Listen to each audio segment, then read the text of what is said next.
Barkanku da sake saduwa da mu a gidanmu mai tarin albarka. Allah ya haɗa ni da wagga bawan Allah a maganganu da suka haɗa mu da yake ni ma da kaina ina kallon wasu abubuwansa a social media. Sai na yanke shawara gani gashi zan bashi wani sirri kyauta kuma wanda zai taimaki rayuwarsa. Na farko mutum ne wanda yake son ɗaukaka kuma alhamdulillah Allah ya masa daidai gwargwado amma ko maliya bai ki daɗi ba. Abu na farko, abu na biyu duk wanda yake kan layin ɗaukaka dolansa kuma ya gamu da ƙalubale na makiya. Yana buƙatar dafa'i. Zan bashi sirri guda biyu.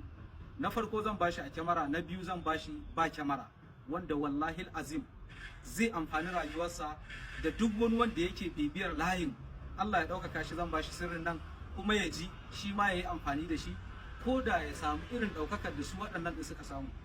Bilal, zan baka wani sirri wanda wallahi azim zai amfane ka. Kai da kake yin waka kake so kuma duniya ta sanka a kai kuma kake so ka ɗaukaka, akwai wata aya da ake ce mata fa bi ayyi hadisin ba'dahu yu'minun. Wannan ayar duk wanda yake ko ɗan siyasa ko mai yin waka kowane iri da kake so Allah ya sanya soyayyar ka ga zukatan mutane, idan ka rubuta ta kafa 41 ko ka sa a rubuta ma ko ka tofa a ruwa, idan aka gama sai ka samo zuma mai kyau sai ka zuba a ciki, sai kana gunsa a bakinka ka koma gefe ka zauna ka yi kaman awa ɗaya wannan ruwan da ka tofa ko da ka rubuta yana bakinka. Wallahi in dai za ka na wannan kana fita kana zuwa studio ka yi waka ko ta kasida ko ta mene sai mutane sun tsaya sun saurare ka, sai ka guntsar da shi a guri mai tsarki. Wannan sirrin farko kenan na ɗaukaka ne, musamman ga wanda yake zuwa muryarsa take yawo a duniya, ko mai yin kasida ko ɗan siyasa ko mai yin waka kowace iri zai iya amfani da wannan sirrin, zai taimake shi.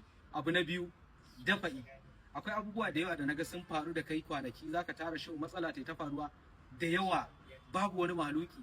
Kana da duk wani structure da ake so na mutum ya zama capacitated mutum a layin abin da yake kai. Matsalar ka shine makiya. Kaman zan ma DM da faɗa ma kai ta dagewa da addu'a akan makiya, amma sai Allah ya haɗa da kai. Duk inda kake, ko kana tofawa a ruwa ko kana sa almajirai suna rubuta maka hasbunallahu wa ni'mal wakilu, ka kiyaye kana sha ɗaya bayan ɗaya har sai ka sha 70,000.